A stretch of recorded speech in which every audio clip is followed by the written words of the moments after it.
성령의 소욕은 우리를 거듭나게 한 성령으로부터 나옵니다.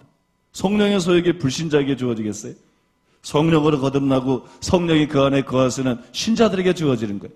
그래서 성령의 소욕은 우리를 거듭나게 한 성령님께로부터 나옵니다. 그것은 하나님이 우리 안에서 운행하시면서 만들어낸 하나님의 말씀대로 살고 싶어하는 소원입니다. 그게 성령의 소욕이에요. 그리고 그것이 바로 은혜입니다. 그럼 우리가 이런 은혜를 갖고 있으면 말씀대로 살 수 있느냐? 그렇지 않다는 거예요. 하나님은 우리 안에 운행하시면서 하나님의 말씀대로 살고 싶어하는 소원을 주세요. 그러면 자동적으로 말씀대로 사라지느냐? 그렇지 않다는 거예요. 그 증거가 빌립보서 2장 12절과 13절 말씀이에요. 거기에 보면 그러므로 나의 사랑하는 자들아 너희가 나 있을 때뿐 아니라 더욱 지금 나 없을 때에도 항상 복종하여 두렵고 떨림으로 너희 구원을 이루라. 너희 안에서 행하신 이는 하나님이시니 자기의 기쁘신 뜻을 위하여 너희로 소원을 두고 행하게 하시나니. 이걸 바꿔 말하면 무슨 말이에요? 너희 안에 하나님이 계시다. 너희는 구원받은 자고 성령님이 너희 안에 계신다. 성령님이 너희 안에 운행하시면서 하나님이 기뻐하시는 뜻대로 행할 수 있는 소원을 너에게 주고 있다. 그러니까 그 소원을 따라서 육체를 따라가지 말고 그 성령의 인도를 따라서 그 소원을 따라서 자기 몸을 쳐서 복종시켜라. 그리고 구원을 이루어 나가라. 이것이 우리가 하나님 말씀대로 살 수 있는 것은 우리 안에서 역사하시는 성령님, 성령께서 주시는 소원, 감동, 하나님의 은혜로만 가능한 것이에요. 그것이 없으면 안 돼요. 그런데 그 은혜가 있다 그래서 자동적으로 불강력적으로 말씀대로 살게 되는 게 아니에요. 그럼 타락은 왜 있어요? 불강력적으로 다윗만 타락했던 게 아니죠. 신학시대 때도 위대하게 쓰임받은 종들이 이성 때문에 넘어지고 돈 때문에 넘어지고 심지어 어떤 분은 동성령에 때문에 넘어지고 분명히 성령이 강하게 했어요. 불강력적인 은혜로 하나님의 그를 붙들고 있으면 그건 불가능한 거죠. 아무리 하나님의 은혜가 강하게 임해도 인간의 의지는 여전히 살아있다. 그 은혜가 나를 일방적으로 불강력적으로 하나님 말씀대로 살도록 거룩하게 살도록 밀고 가는 것이 아니고 우리가 선택할 수 있다. 믿습니까? 그러니까 바울이 말하잖아요. 너희는 성령을 쫓아 행하라. 이게 무슨 말이에요? 선택해라 이거예요. 너희가 거듭났지만 성령님 너희 안에 거하시지만 너희가 육신을 갖고 있고 육은 거듭나는데 육체의 소욕도 있고 성령이 너 안에 거하시기 때문에 성령의 소욕도 있지만 그래서 자동적으로 죄를 짓게 되는 것도 아니고 육체의 소욕이 있다 그래서 자동적으로 죄 짓게 되는 것도 아니고 성령의 소욕이 있다 그래서 하나님의 은혜로 역사한다 그래서 자동적으로 의뢰하게 되는 것도 아니고 너희가 선택할 수 있다는 거예요. 하나님의 은혜가 인간의 의지를 대신해주지 않는다는 거예요. 그러니까는 선택하라는 거예요. 육신의 소욕을 따르지 말고 성령의 소욕을 따라서 행해라. 이게 지금 바울의 말 아니에요? 너희는 성령을 쫓아 행하라. 그거잖아요. 믿습니까?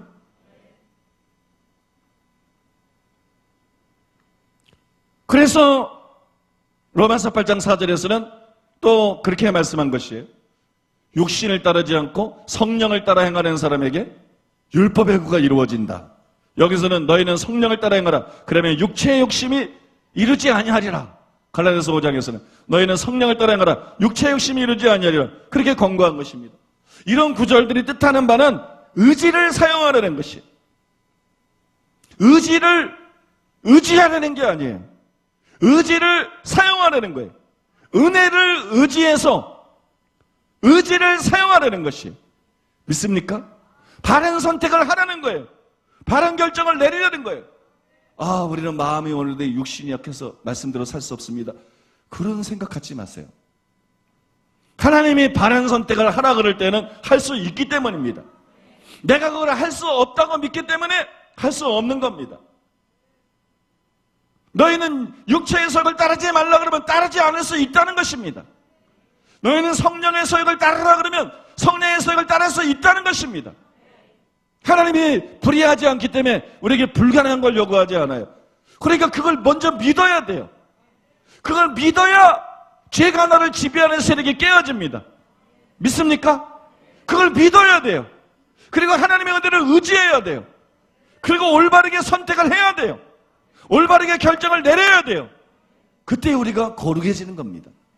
그때 우리가 변화되는 겁니다. 하나님의 은혜가, 하나님의 영성이 우리 속에서 회복하라는 것입니다. 이 말을 바꿔 말해서 하나님의 은혜와 협력하라는 것이에요. 그때 비로소 은혜가 헛되지 않아서 육체의 현저한 일들을 물리칠 수 있고 성령의 열매를 풍성하게 맺을 수가 있습니다.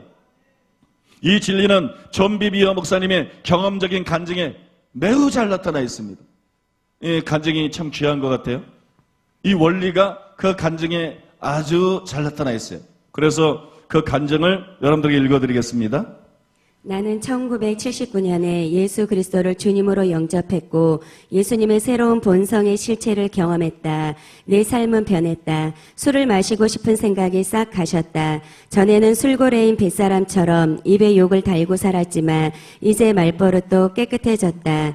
하나님의 말씀을 읽고 묵상하고 내 삶에 선포하는 사이 다른 죄의 습관들도 차츰 사라졌다. 그러나 쉽게 떨어지지 않는 죄의 영역이 하나 있었다. 나는 정욕으로 힘들어했고 포르노에 중독되어 있었다. 포르노를 보면 정신없이 빨려 들어갔다. 해방된 기간들도 있었지만 시간이 지나면 다시 그쪽으로 기울었다. 정욕이 내 영혼을 바짝 틀어지고 좀처럼 놓아주지 않았다. 1985년 일상에서 벗어나 장기간 기도할 수 있도록 어떤 사람이 자신의 별장을 내주었다. 나흘간의 금식이 끝나던 1985년 5월 6일 기도의 사투 끝에 나는 포르노와 정욕의 아성에서 해방되었다. 감사하게도 그 해방은 하나님의 은혜로 지금까지 계속되고 있다. 그러나 포르노의 소나기에서 벗어난 뒤로도 나는 여전히 욕심을 물리쳐야 했다. 5월 6일 전까지는 아무리 물리치려 해도 소용없는 것 같았다. 5월 6일 후로는 물리치는 게 가능해졌다. 그래도 내 쪽에서 은혜와 협력하여 포르노를 보려는 충동을 격퇴해야 했다. 처절한 금식 기도 후로 포르노는 나에게 그 위력을 잃었지만 그래도 나는 단호히 유혹을 물리쳐야 했다. 그 뒤로 나는 계속 기도하며 하나님의 말씀이 내 사고에 흠뻑 배어들게 했다. 그러던 어느 날 내 욕심의 변화가 찾아온 것을 알게 되었다. 나는 더 이상 억지로 포르노에서 눈을 돌릴 필요가 없었고 그냥 포르노가 싫어졌다. 어쩌다 성적인 이미지가 눈앞에 지나가면 화면 속의 여자를 누군가의 어린 딸로 보았다. 그 소중한 인생이 하나님의 형상과 모양대로 지음받은 인격체에서 한낱 공익덩어리로 전락하고 있는 것이 슬펐다. 하나님의 은혜는 나를 속속들이 철저히 바꾸어 놓았다. 사고의 영이 새롭게 되었고 나는 정말 자유를 얻었다. 내 감각들도 그분의 은혜의 능력으로 변화되었다. 여러분, 존 비비어가 변화가 됐어요. 존 비비어가 변화가 됐는데 이런 변화를 경험하기 위해서 그는 하나님의 은혜와 협력해야 됐습니다. 하나님의 은혜가 일방적으로 존 비비어를 변화시킨 게 아니에요. 하나님의 은혜와 협력했습니다. 이것이 간증에 분명히 나타나 있습니다. 여러분 다시 읽어드릴 필요는 없겠죠, 그 부분은. 이 간증에 분명하게 나타나 있어요. 인간은 하나님의 은혜가 아니면 변화가 안 됩니다. 불가능합니다. 율법적으로 변화될 수 없어요. 노력만으로 변화될 수 없어요. 하나님의 은혜가 아니면 변화가 안 됩니다. 근데 은혜가 충만해도, 은혜를 받아서도 노력하지 않으면 그 은혜가 헛되게 됩니다.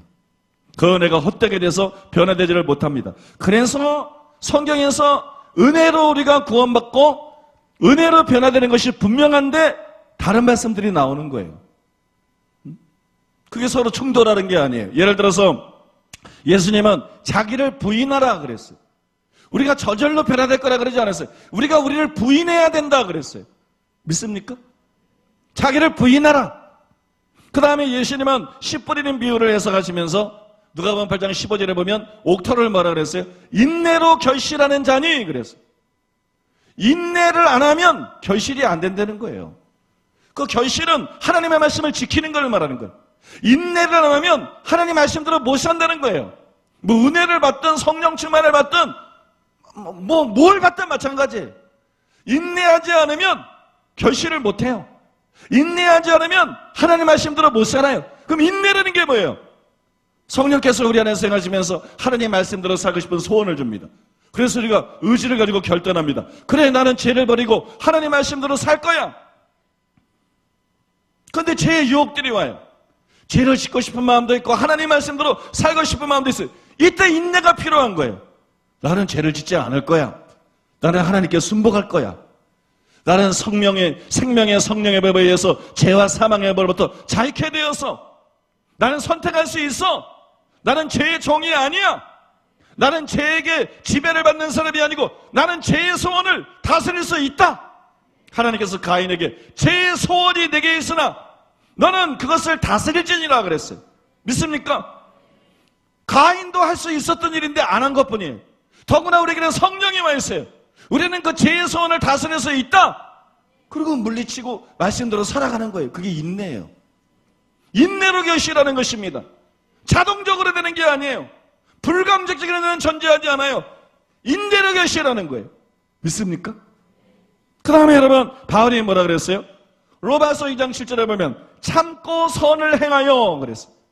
참고 선을 행하는 자에게 상을 주실 것이다 이러지 않았어요. 참고 선을 행하는 자에게 영생을 주신다 그랬어요. 우리 은혜로 구원받는 거예요. 믿습니까? 구원은 죄사함뿐만이 아니에요. 죄를 짓는 자마다 죄의 종이라 종은 영원히 지배에 거하지 못하네 아들은 영원히 거하나니 그러므로 하나님의 아들이 너를 자유케 하면 죄의 종된 상태에서 바꿔 말해서 죄의 지배에서 자유케 하면 너희가 참으로 자유하리라. 진리를 알지니 진리가 너희를 자유케 하리라. 그건 죄의 종된 상태에서의 자유를 말하는 것입니다. 믿습니까? 그게 구원이에요.